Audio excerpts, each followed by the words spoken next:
Hi guys, my name is Shreya Tripathi and I'm MBBS second year student in MVSMC Basti. So अब 5 महीने approx बचे हुए हैं आपके नीट एग्जाम में. तो जिन लोगों ने पार्शियल ड्रॉप लिया होगा ना, अब वो वाला टाइम आ गया है कि हमें बहुत पैनिक होने लगता है ना पार्शियल ड्रॉपर्स को. यार अब टाइम तो बचा नहीं है, ये तो कॉलेज स्टार्ट हो गया है. अब इसे देखूँ कि पार्शियल ड्रॉप देखूँ, मैं नीट हो पाएगा कि नहीं हो पाएगा, मैं कैसे मैनेज कर पाऊंगा या कर पाऊंगी, कैसे हो पाएगा मुझसे, क्या मैं क्रैक कर पाऊंगी नीट 2026.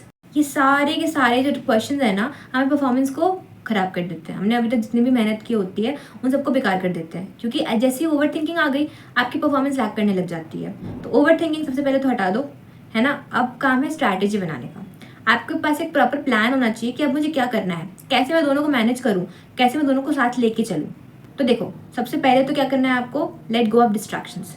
जितने भी आपके पास डिस्ट्रैक्शंस है ना, अब देखो आप कॉलेज आए, जो लोग ड्रॉपर्स होते हैं ना, तो उन्होंने बिल्कुल घर पे बैठे रहते हैं या तो कहीं कोचिंग में रहते हैं, तो वो इन्जॉय वाला टाइम नहीं होता उनके पास. बहुत डल सा लाइफ होता है उनका, है ना.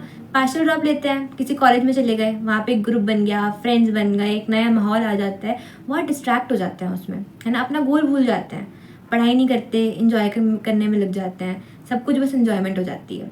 तो ये लाइफ आई नो आपको बहुत अच्छी लग रही होगी, बट हमें इसको असाइड करना है. हमें पढ़ना है, क्योंकि हमारा जो गोल है ना, जो एंड एम है, वो बहुत बड़ा है. उसके लिए इतना सैक्रिफाइस तो करना पड़ेगा. तो जो भी फ्रेंड सर्कल हो गया, टच में रहो, पूरा मत छोड़ो, पर अपने आप को अलग करो, अपने प्रायोरिटीज़ को सेट करो. नीड होनी चाहिए आपकी प्रायोरिटी, अलग हो जाओ. जो भी मज़े कर रहे थे, बाहर गैदरिंग करने जा रहे थे, रोक दो, नहीं करनी है. अभी बस एक काम करना है, पढ़ाई करनी है, बस पढ़ाई करनी है. दूसरा, जो बहुत क्वेश्चन आ रहे थे कि मॉक टेस्ट कैसे दें, कब से स्टार्ट करें, कौन सा दें. तो देखो, कौन सा दे, जो भी मिल जाए. मैं तो टेलीग्राम से भी ले लेती थी, है ना. मेरे को जहाँ से टेस्ट मिल जाता था वहाँ से मैं कर लेती थी. मैंने पीडब्ल्यू की ऑनलाइन क्लासेस रखी थी, तो उसमें भी टेस्ट आते थे, है ना. पीडब्ल्यू का टेलीग्राम चैनल था, उसमें भी टेस्ट आते थे. टेलीग्राम पे आप आकाश के, एलन के, न्यू लाइट के सबके टेस्ट ले सकते हो, कोई दिक्कत नहीं है. जो टेस्ट मिल जाए, जितना टेस्ट दोगे उतना अच्छा है ना. जितना मिल जाए और क्वेश्चन लगाओ आराम से, जो मिल जाए वो करो, उसको लो और करो. नेक्स्ट क्वेश्चन आता है कब से दें. तो अब देखो, जैसे मैं गई थी, है ना, तो नवंबर में मेरी क्लास स्टार्ट हुई, तो नवंबर वाला टाइम तो ऐसे मैंने भी वेस्ट किया, सब करते हैं ना, मैंने वेस्ट किया. दिसंबर से मैंने मॉक टेस्ट देना स्टार्ट कर दिया था. मेरे पास जो टेस्ट थे पहले के वो लगाती थी. मॉक टेस्ट देना अच्छे से दिसंबर से स्टार्ट कर दो, तो ये आप कर पाओगे. अभी देखो, पार्शियल टेस्ट देते हैं बहुत लोग, है ना. तो पार्शियल टेस्ट दो. आपको अगर फुल देने का मन है तो फुल दे लो. मैंने दिसंबर में, जनवरी में पार्शियल टेस्ट दिया था, मैंने फेब में पार्शियल टेस्ट दिया था. मैंने अपने फुल टेस्ट मार्च से स्टार्ट किए थे, फेब के लास्ट से मार्च से स्टार्ट किए थे. मार्च में फुल टेस्ट दिए हैं मैंने, और मैंने फुल टेस्ट दिए हैं अप्रैल में, और मैंने रेगुलरली फुल टेस्ट दिए हैं. पहले एक दिन छोड़ के देती थी और फिर लगातार देती थी. मैं हमेशा बोलती हूँ, मॉक टेस्ट देने का कोई मतलब नहीं है अगर आप उसको एनालाइज ना करो तो. अपनी गलती नहीं देखोगे तो कोई मतलब नहीं है कि आप मॉक टेस्ट दो. आप मॉक टेस्ट दे रहे हो, अपनी गलती देखो, है ना. कौन से वीक पॉइंट्स है उसको देखो, कौन से स्ट्रॉन्ग पॉइंट्स है उसको देखो. स्ट्रॉन्ग वाले स्ट्रॉन्ग रह हैं आपके, उनको बस करते रहो. वीक वाले पे बहुत काम करना है ना. अगर आपने अपने वीक पॉइंट सुधार लिए ना, आपका सिलेक्शन पक्का हो जाता है. मेरा वीक पॉइंट क्या था कि मैं अच्छे से, मैं भी एनालाइज नहीं करती थी. मैंने मॉक टेस्ट दिया, मैं छोड़ देती थी. पर जब मैंने एनालाइज किया तो मेरे को पता चला ना कि यार मुझे इस चैप्टर में बहुत दिक्कत थी, है ना.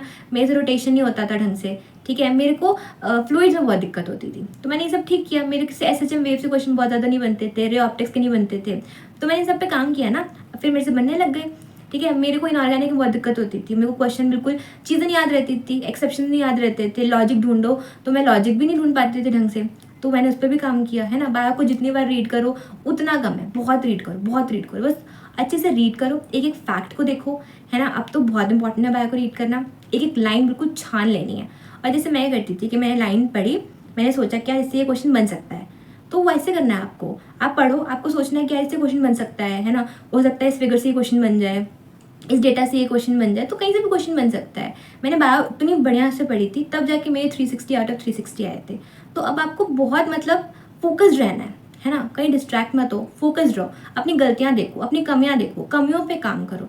तो एनालिसिस इज़ वेरी इंपॉर्टेंट. अच्छे से एनालाइज करो, है ना. जो क्वेश्चन गलत हो रहे हैं लिखो उसको, कहाँ गलत हो गया, क्यों गलत हो गया. प्रॉपर एक टेबल बनाओ अपने मिस्टेक्स की, अपने राइट एंड रॉन्ग्स की, सबकी टेबल बनाओ, लिखो उसको.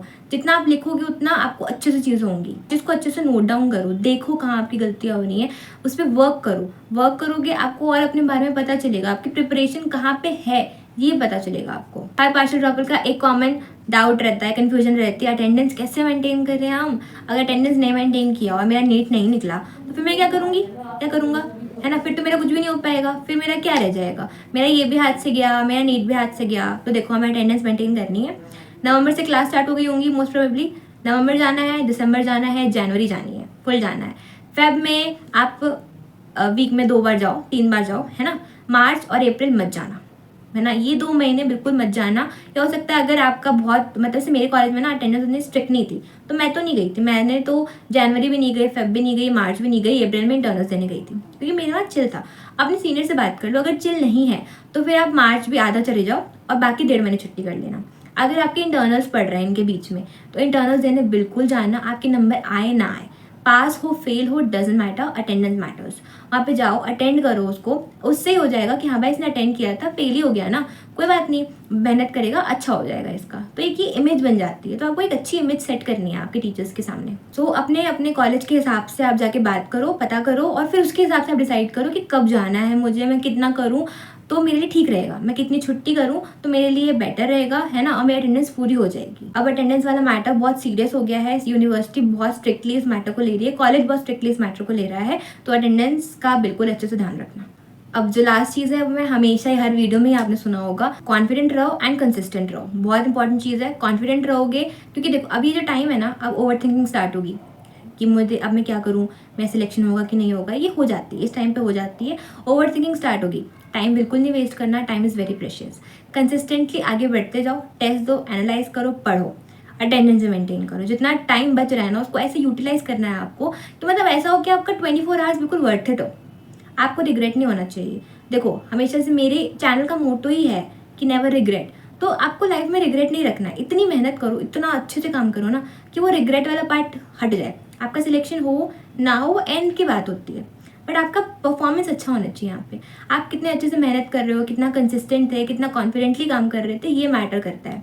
ठीक है, आपकी जर्नी मैटर करती है, एंड रिजल्ट नहीं मैटर करता। आपने कितने अच्छे से किया वो चीज़ मैटर करता है। आपने अच्छे से पढ़ाई की, आपका सिलेक्शन हो जा रहा है, तो वो आपको ऐसे लगता है मेरा ना क्या मतलब बढ़िया चीज़ है, तो आप अच्छे से मेहनत करते रहो, आपका सिलेक्शन होगा। तो अभी ये सब बिल्कुल नहीं सोचना कि मैं सिलेक्शन होगा कि नहीं होगा, पहले आपको मेहनत करनी है। अगर आपने ये सब सोचना स्टार्ट किया, बिल्कुल अपनी परफॉर्मेंस पे लैग कर जाओगे, तो जो आपके चांसेस हैं सिलेक्शन होने के वो खत्म हो जाते हैं। तो ये तो करना नहीं है, हमें तो सिलेक्शन पाना है ना, तो बिल्कुल अच्छे से मेहनत करते हो, आगे चलते जाओ। आपकी जर्नी मैटर करती है, अच्छे से बहुत कॉन्फिडेंटली और कंसिस्टेंटली काम करना। सो गाइस आज के लिए इतना ही, बहुत अच्छे से पढ़ते रहो, है ना। अभी छुट्टियां थी, बहुत आपका टाइम गया होगा, अब बिल्कुल नहीं, अब वापस से ट्रैक पे आ जाना है, बहुत अच्छे से पढ़ाई करनी है, लैक नहीं करना है, प्रोक्रेस्टिनेशन हटा दो अपने लाइफ से, ठीक है, आलसपन नहीं करना, पढ़ना है, बहुत पढ़ना है, अच्छे से पढ़ना है। सो आज के लिए बस इतना ही, bye bye, all the best.